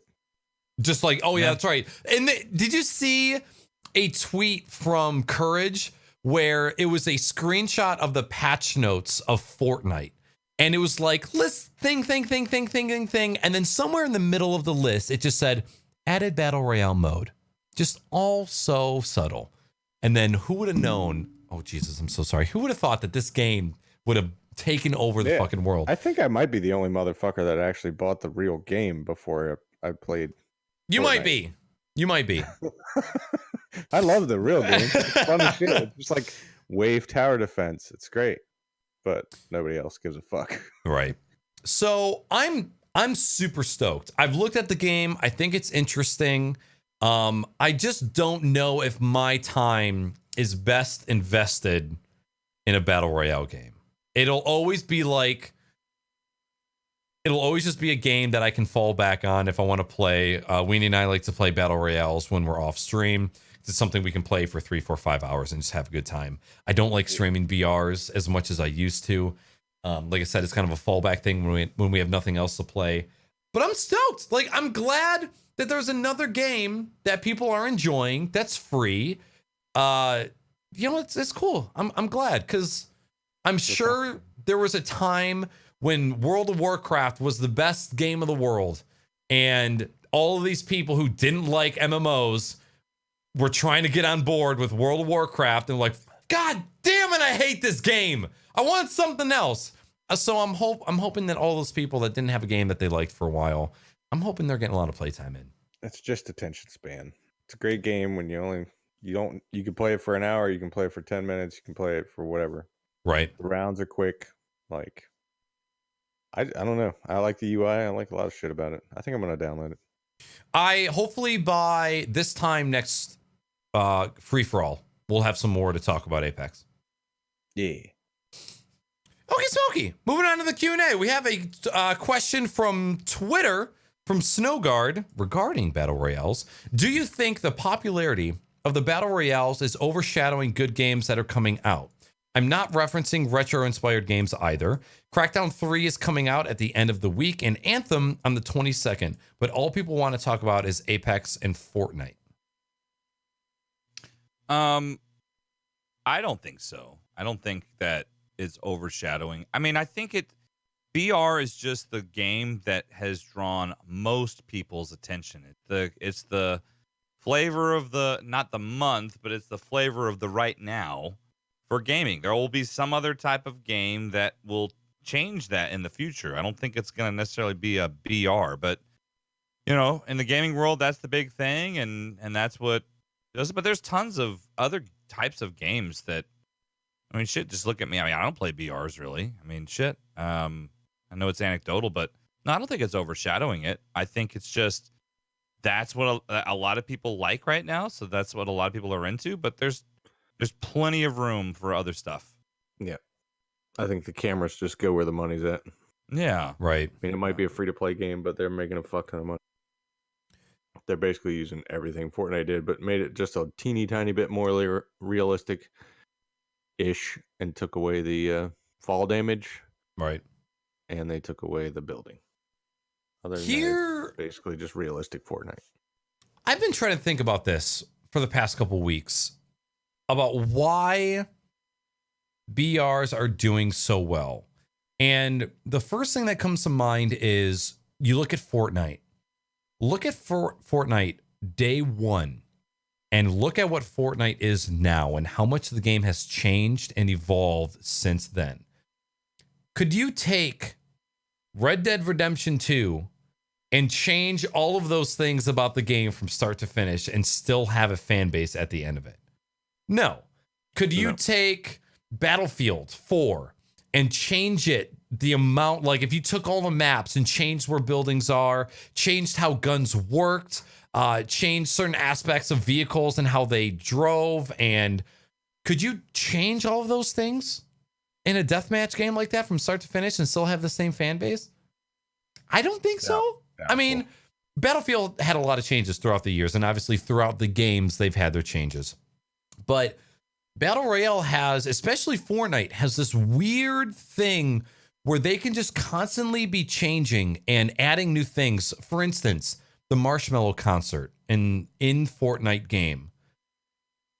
I'm actually mad that I missed it. Like, I actually feel like I missed out on a fucking experience. I love that Marshmallow actually took clips from the replay of that match and turned it into a fucking music video. Yes. That's legit. I watched it. I was like, this is the fucking coolest thing I've ever seen in video games ever.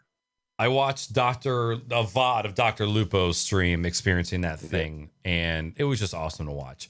So I think that Battle Royale games have this ability to be changed and malleable to the point where they can kind of conform themselves to the desires of the community.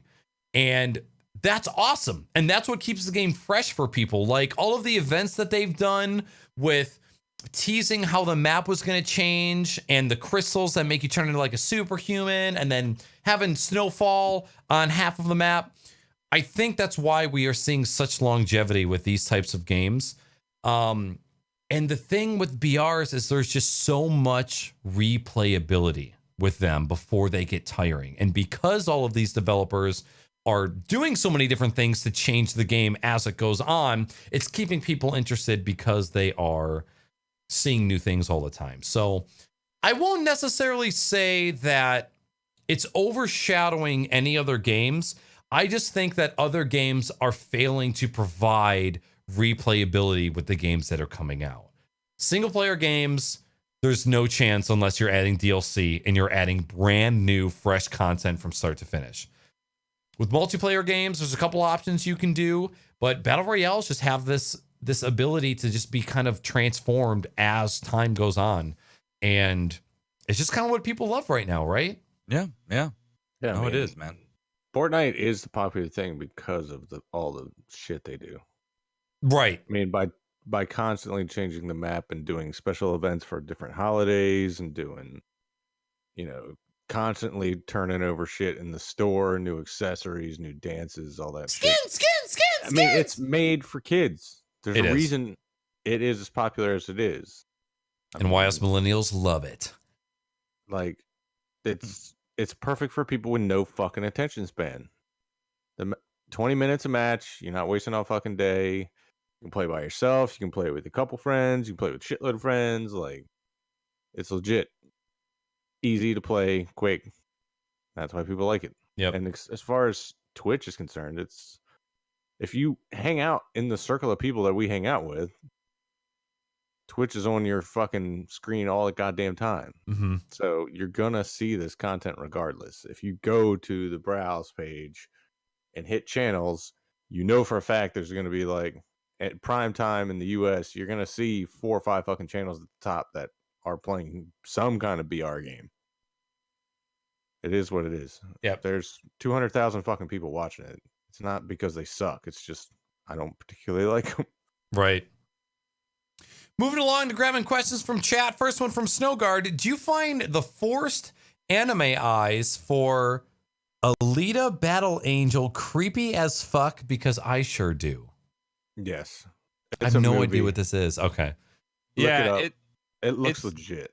the trailer looked cool though, man. I kind of want to Yeah. check it out. It's coming out, I think, this month.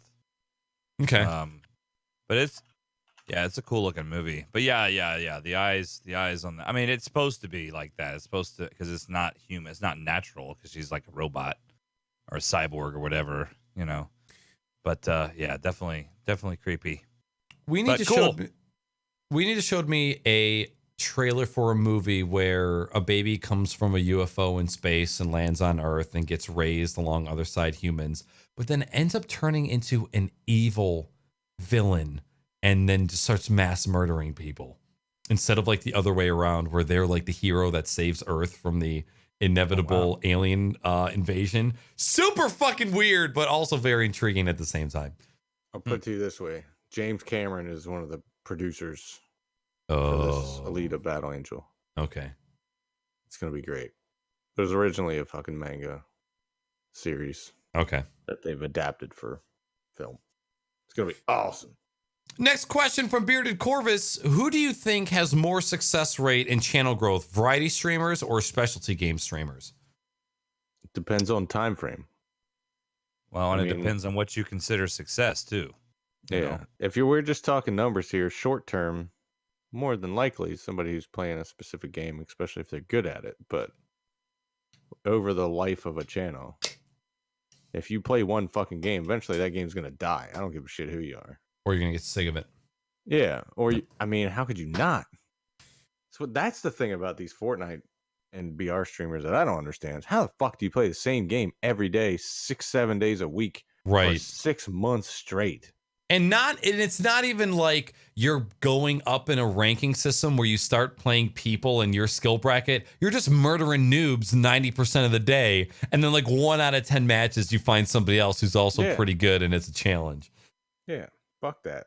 Or you're on the opposite end of the spectrum where you're constantly playing on a competitive level, like some of the CSGO guys that stream, and you're just constantly on edge all the time. And then you get burned out because of just the anxiety of trying to fucking like compete on that level. And then you end up mollying yourself in front of hundreds of thousands of people. Typically speaking, and this is anecdotal, this isn't 100% fact, but the people that just play one type of game or one particular game, they usually have a generally higher than average or very high skill at that particular game that they're playing, if they're just playing one game. Which people like to see. Yeah, you should. But so because you've got those, I mean, depending on the game you're playing, if you're playing it for a long enough time, that's gonna put you higher and higher on that game's chart every time you're streaming.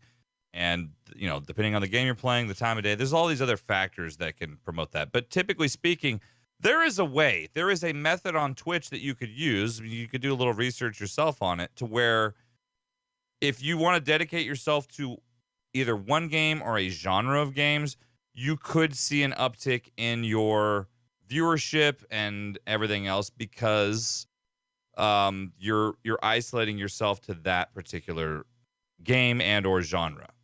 However, a lot of the people that you're getting are only going to stick around to watch you play that particular game because that's what they want to watch. Variety casters is a much slower way of doing it because you're constantly changing the game that you're playing. But typically speaking, if you're a variety caster, then the people that come to your channel, they come more for the caster than they come for whatever particular game you're playing. So it is what it is. I know Naaackers is a variety caster. I'm a variety caster. I know Salty, when you stream, you play all kinds of different shit. There's something. I'm not saying if I was a very skilled video game player who's said something, I'm not saying I wouldn't play one type of game, but I'm not very skilled at any game that I play. And not something I have to worry about. I also just like to play a bunch of different games. So it was never really never something that I've even thought about because I can't play the same game all the damn time. I'm constantly wanting to try new stuff because I love video games and I love different types of games. So I think when you say easy, it wouldn't be easy for me because, one, I'm not really good at any type of game. But if you're really skilled at one type of game, absolutely, it can be much easier to gain a following on Twitch if you stick with one. However, that's with a caveat. You switch games, you lose a huge part of your audience because of it. So it's almost like you're having to start over again when you switch. Yep. We've seen a couple of those over the years. Yep. What almost any veteran streamer will tell you is that trying to stick to one game is a faster way to grow as opposed to doing variety. Variety is a very slow and steady. I have been riding the variety. I did a lot of Rocket League. That was probably the game that I played the most of, but I never really stuck to it. The most variety I've done has been probably over the past 2 years, I would say. So what they'll tell you is that playing variety is slower. It's much more of a grind. But like Jimmy said, there's a caveat. Like, yes, I don't get way more viewers because I'm playing a single game all the time. However, I go live every single day knowing I'm playing the game that I want to play. And when I get burnt out on a game, I can switch to whatever game I want even though I don't really choose the games that I play. But I can just move along if I want to. And for me, thinking about my happiness as a person on this platform and in everyday life, I would rather stream to the smaller group of people playing what I want and changing it up every once in a while, rather than just like, I go to work and get a paycheck doing the same job every single day. I don't want to come home and do a hobby where I have to do the same thing every fucking day. Like, I want a little bit of variety in my life. I'm not looking at Twitch to be that rock in my life. So it all depends on how you are as a person. For me, would I love to be bigger on Twitch? Absolutely. But when I start and end every single stream knowing that I had a really fucking good time and I'm playing a game that I'm interested in and I know that the chat is enjoying it, that means way more in the end. And to me, that's the most important. Agreed. No doubt. Next question from Bearded Starving Buddha. Did Jimmy really drink all your natty lights on his visit? No, he didn't. We didn't have any natty lights. We only had the good shit, bro. Yeah, so no joke. The last time Jimmy and Bourbon were in town, we went to the liquor store multiple times, probably dropped maybe $200 to $300 in alcohol for those 4 days. And God, three damn. of which, I mean, those bottles of whiskey are still sitting in my fridge down here. No, whenever we have people come in town, we make a specific trip to go to the liquor store and buy like good alcohol to have. We'll buy, I think the first time we went to the liquor store, Jimmy came back with maybe 4 to 5 different 6-packs of beer. Bourbon grabbed a couple, I grabbed a bunch, and then we all just kind of share alcohol. So I'll buy Bud Light, I'll buy Coors, I'll buy fucking Vin Diesels all day. You will never see me buy Natty Ice or Natty Light or anything like that. Missing out, man. Missing out. No, I don't know. I mean, I'm pretty sure I can go my life without any Natty Ice ever again. 22 of Natty Ice. That'll or- get the fucking party started, my friend. All right, next Twitch meetup, King Cobra 40s only. Don't take me on this ride, dude. I've been there. It'll be me, you, and 2 40s of fucking Old English, and we will be fucked up. I'm down. Can we do that and play some Gang Beasts? That sounds like a great time. Edward 40 hands. Next question from Conbot, and also our final question. What shampoo do you use, and is it shampoo conditioner? Now, I have a feeling that this question was aimed at me, the fucking bald guy. And I'm glad that you decided to take time out of your Sunday to insult me in my male pattern baldness. But I want to let you know that I was chosen by the greats to have this bald head and wield it to make room for the weak like you. But what I will ask to you guys is, what shampoo and conditioner do you guys use? Don't say Head and Shoulders, Jimmy. Whatever the hell my wife buys me. It's usually what my wife buys, but it's like it's in the green bottle. Garnier Fructis. Ooh, Garnier. Yeah. It's like the combo. Like she has the expensive shit. Like, but I get like the Garnier bottle. I don't even have that. I think mine right now is like Dove, something or other. Okay. Just regular, whatever the fuck's on the shelf. I don't care. Like, I don't either. I work at a power plant. I shower constantly. I'm not spending like $30 on a bottle of fucking shampoo. Right. Nah. Every once in a while, I'll steal some of hers because it smells nice. But I have short hair, and it is, I don't need expensive shampoo. I'm cutting my hair constantly, and it's all good. I don't know, somebody else might have an experience like this to share, but the first time I took a razor to my head and shaved my scalp, the sensation of the blades cutting the hair on my head is one of the weirdest fucking things I have ever felt. The second weirdest thing is rubbing a bar of soap on your head when you don't have any hair. It's so weird. So I have some like fruity dial soap that I get from Kroger that I use to wash my entire head and my beard. I'm sure there's probably some shampoo out there that I could get for my facial hair. I do use a beard balm that I have in a like beard care kit that I use every time I get out of the shower. So my mustache is always washed and waxed every day, and my beard is always combed with a horse hair brush and beard balm. I think I need to invest in some different mustache wax because mine's kind of failing me lately. yeah, I can't grow my shit back out until the end of the month. So I have my it's eating pussy month. Health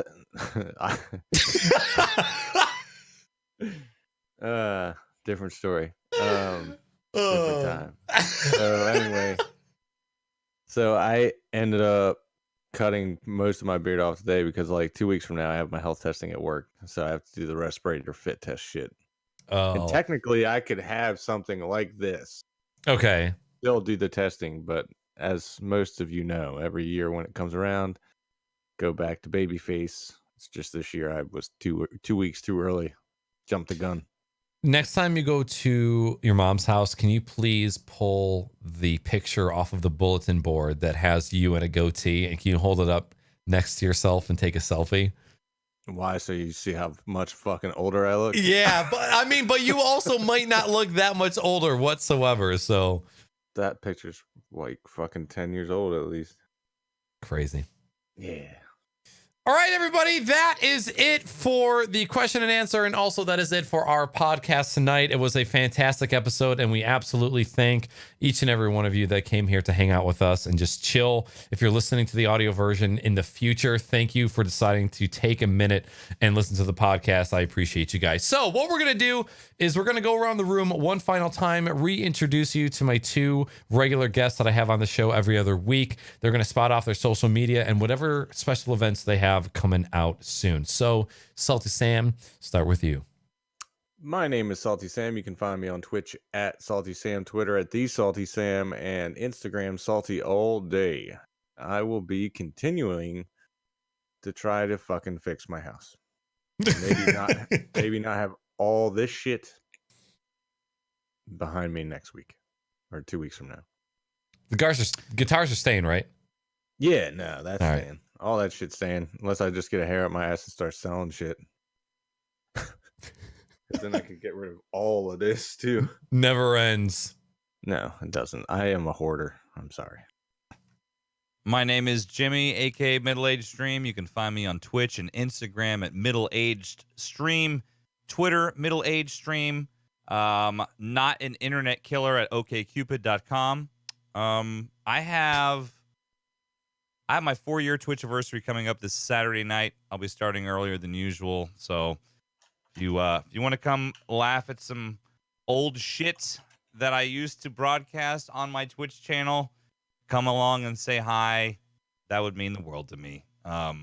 So yeah, that's the big thing I got coming up. And then you can usually catch me on Twitch Monday, Wednesdays, Saturday evenings around 8:30 Central Standard Time. So, What time do you start on Friday? on Saturday, Yeah, Saturday. I'm gonna start earlier on Saturday. I'll probably start around 6 p.m. my time, around 7 your time, because I got a few games I got to play, and I gotta give myself extra time to go through all the old cringe. So yeah. Okay. I'm taking Weenie out for her birthday on that day, but I will be sure to try and stop in as much as I can. Ooh, no, you need to enjoy the birthday. No worries, man. No worries. Birthday fuck! Yeah, get it. Go get it. We're going bowling and getting some beer towers and shit, so I'm pretty pumped. Hell yeah. So you're just gonna end up pissed at each other at the end of the night. Yep. All right, guys, my name is Naaackers. You can find me on this very channel 4 times a week. Next week is either going to be building a shit ton of keyboards for community members, or we're continuing playing God of War. I'm currently waiting on some keyboard cases coming from my acrylic cutter dude. So as soon as those come in, we'll start building all of those macro boards. But yeah, if we don't, we'll be continuing God of War. And then after that, I think Alien Isolation is the next game that I'm playing. God. Let me Don't finish that game. let me look real quick because I'm curious. I'm pretty sure it's Alien Isolation. It is. It's Alien Isolation. Oh my God. and then that game. Detroit Become Human. Oh, that's a fun game. I like that game. 2 good games right back and forth. Oh, I love it. You guys can also find me on the social medias. I'm on Twitter, Instagram, and Anchor, where I do my other podcast at Naaackers with 3 A's. Thank you guys also very much for hanging out with us. The podcast is always a blast, hanging out with my homies and chilling with all of you. We appreciate you coming by. We will see you guys in 2 weeks for episode 87 of Crocs and Hot Pockets, another free-for-all episode with a special guest. So if you're around, we'll see you then. You guys all have a wonderful night. Thank you so much. Goodbye! Bye. See you later. Bye-bye. Bye-bye.